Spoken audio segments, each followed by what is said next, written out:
ডিভিসিতে junior engineering grade 2 recruitment 2024-এর online apply শুরু হয়ে গেছে। এখন আমরা দেখে নিই নোটিফিকেশানে কী কী দিয়েছে।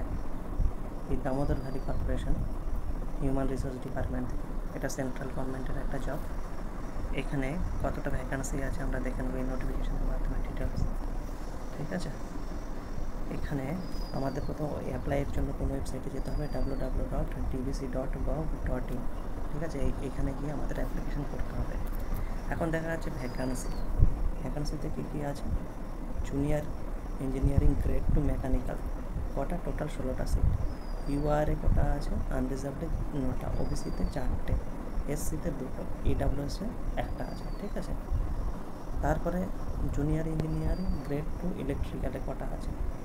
ইলেকট্রিক্যালে আছে 20টা সিট, 9টা ইউআর, 5টা ওবিসি, 3টে এসসি, এসটি 1টা আর 2টো ইডাব্লিউএস। ঠিক আছে, তারপর দেখব জুনিয়র ইঞ্জিনিয়ার গ্রেড 2 সি&এল কটা আছে, টোটাল পোস্ট 2টো, 1টা ইউআর, 1টা এসটি। ঠিক আছে, তারপর জুনিয়র ইঞ্জিনিয়ার হচ্ছে গ্রেড 2 সিভিল, এখানেও 20খানা পোস্ট আছে, ভালোই পোস্ট আছে। 9খানা হচ্ছে ইউআর আর ওবিসি 5টা, 3টে এসসি, 1টা এসটি আর 2টো ইডাব্লিউএস। তারপরে 5 নম্বরে কী আছে, জুনিয়র ইঞ্জিনিয়ারিং গ্রেড 2 কম, এটাতে কটা পোস্ট আছে, 2খানা পোস্ট আছে। এখানে জেনারেলে কোনো পোস্ট নেই, একটা আছে ওবিসিতে, একটা এসসিতে, আরেকটাতে কী আছে, মাইন সার্ভেয়ার। ঠিক আছে, মাইন সার্ভেয়ার, এখানে টোটাল পোস্ট আছে 4টে, 3টে জেনারেলে আর একটা ওবিসিতে। এর জন্য বয়স কত হতে হবে, বয়স হতে হবে মিনিমাম 18 বছর আর ম্যাক্সিমাম 28 বছর। ঠিক আছে, আর যেখানে মাইন সার্ভে বাদ বাকি 5টার জন্য 18-28, মাইন সার্ভের জন্য মিনিমাম 18 আর ম্যাক্সিমাম 30 ইয়ার্স। ঠিক আছে, এবার এখানে আস্তে আস্তে আমি স্ক্রল করে যাচ্ছি, মূল নোটিফিকেশানটা একটু আস্তে করে দেখে নিই। ঠিক আছে, তারপরে এখানে এলিজিবিলিটি ক্রাইটেরিয়া কী কী আছে সেগুলো একটু এখানে, মেকানিক্যালের জন্য কী আছে এখানে দেওয়া আছে, এটা একটু দেখে নিই। তারপর ইলেকট্রিক্যালের কী আছে এটা একটু দেখে নিই। ঠিক আছে, তারপরে সি&এলের কী আছে একটু দেখে নিই। তারপরে সিভিলের কী আছে, কমের কী আছে, সার্ভেয়ারের কী আছে, এগুলো একটু দেখে নিই। ঠিক আছে, এবার আপার এজ লিমিট তোমাদের বলে দিলাম 18-28, আর লাস্টেরটা মাইন সার্ভেয়ারেরটা 18-30। ঠিক আছে, মানে 30 বছর হচ্ছে, 30 বছর বয়সের ব্যক্তিরাও করতে পারবে মাইন সার্ভেয়ার, কিন্তু জুনিয়র ইঞ্জিনিয়ারের আপার এজ লিমিট হচ্ছে 28 বছর। ঠিক আছে, আর নো আপার এজ লিমিট, কাদের জন্য আপার এজ লিমিট নেই, এজ রিল্যাক্সেশন আছে এসসি, এসটি, ওবিসি, পিডাব্লিউডি আর এক্স সার্ভিসম্যান ক্যান্ডিডেট। ঠিক আছে, no upper age limit for DBC departmental candidate, মানে ডিবিসিতে যারা চাকরি করছে তাদের জন্য কোনো আপার এজ নেই। আর বাদ বাকি এসসি, এসটি, ওবিসি, পিডাব্লিউবিডি, এক্স সার্ভিসম্যানদের জন্য নির্দিষ্ট একটা গভর্নমেন্ট রুল আছে, সেই ইন্ডিয়ান গভর্নমেন্ট অফ ইন্ডিয়ার গাইডলাইন অনুসারে বয়সে ছাড় পাবে। ঠিক আছে,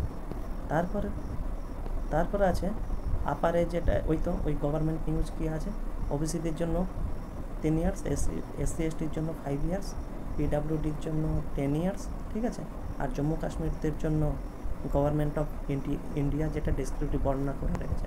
ঠিক আছে, তারপরে এগুলো সব আস্তে আস্তে আমি স্ক্রল করছি, তোমরা দেখে নিও। তারপর selection qualifying criteria written test. ঠিক আছে, সিবিটি মোডে টেস্ট হবে।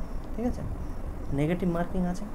এখানে কি হয়েছে, এখানে বলছে কোয়ালিফাইং ক্রাইটেরিয়া, জেনারেল, ওবিসি, ইডাব্লিউএসের ক্ষেত্রে কত পেতে হবে, 50% of total marks each part, মানে প্রত্যেকটা পার্টে 50% পেতে হবে।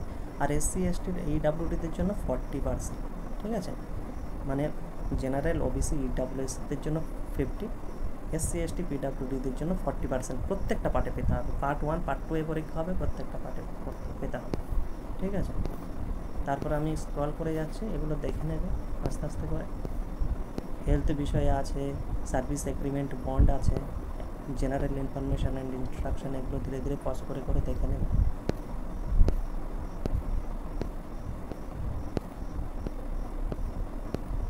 এই পরীক্ষা হবে সিবিটি মোডে, পরীক্ষা কিসে হবে, সিবিটি মোডে হবে, এখানে বলাই হয়েছে। পরীক্ষা হবে, সিবিটি কম্পিউটার বেসড টেস্ট। এগুলো কোথায় দেখতে হবে? ডিবিসি ওয়েবসাইটে তোমাদের লক্ষ্য রাখতে হবে কবে পরীক্ষা হবে, ঠিক আছে? শিডিউল সম্বন্ধে তোমাদের লক্ষ্য রাখতে হবে ডিবিসির ওয়েবসাইটে, যেটা আমি ফার্স্টেই বলে দিয়েছি ওয়েবসাইটটা সম্বন্ধে, ঠিক আছে? অ্যাপ্লিকেশান অবশ্যই হবে অনলাইনে, আর সেটা অনলাইন অ্যাপ্লিকেশান ফর্মটা অবশ্যই প্রিন্ট আউট করে রাখতে হবে, ঠিক আছে? এই ডকুমেন্টসগুলো একবার দেখে নাও। Candidates must bring one set self attested photocopies along with original the following document testimonial on the time of document verification. যখন পাস করে ভেরিফিকেশান হবে তখন কী কী ডকুমেন্টস লাগবে? এই অ্যাপ্লিকেশান ফর্মটা যেটা ফিল আপ করবে, application form, date of birth মানে মাধ্যমিকের সার্টিফিকেট মনে হয়ে যাবে, এই ডকুমেন্টসগুলো লাগবে। একটু দেখে নিও পজ করে, ঠিক আছে? একটু দেখে নিও। নো অবজেকশন সার্টিফিকেট, 4টে রিসেন্ট ফটো সাইজ ফটোগ্রাফ, এগুলো লাগবে, ঠিক আছে? এই হচ্ছে তোমাদের নোট, ঠিক আছে? এগুলো আমি পজ করে যাচ্ছি। 22খানা পেজ আছে। ফটো কীভাবে ফর্ম ফিল আপ করতে হবে সমস্ত কিছু আছে এখানে লেখা আছে। অন রিসেন্ট সাইজ ফটোগ্রাফ কত, 10 কেবি থেকে 50 কেবির মধ্যে সিগনেচার, ফটো হচ্ছে 10 থেকে 100 কেবির মধ্যে, ঠিক আছে? এগুলো একটু নোটিফিকেশান থেকে আমি পজ করে যাচ্ছি, এগুলো তুমি দেখে নিও, ঠিক আছে? আর এটা আমার হোয়াটসঅ্যাপ চ্যানেলের মধ্যে পেয়ে যাবে, সেখানে এই পিডিএফটা পেয়ে যাবে। এখানে একটা হাইলাইট মতো ইম্পর্টেন্ট ডেট দিয়ে দিয়েছে, এটা দেখে নিও। Online submission of application form 5/6/2024 থেকে 4/7/2024 পর্যন্ত, ঠিক আছে? আর কবে রিটিন টেস্ট হবে সেটা এই যে ওয়েবসাইটটা www.dbc, এটাতে তোমাদের লক্ষ্য রাখতে হবে, ঠিক আছে? আর short list, date of documents verification সব কিছু এই ডিবিসি এই যে তোমার ওয়েবসাইটটা আছে এখানটায় দেখে নিতে হবে, ঠিক আছে? এই হলো তোমাদের ফর্ম, ঠিক আছে? তাহলে অসংখ্য ধন্যবাদ।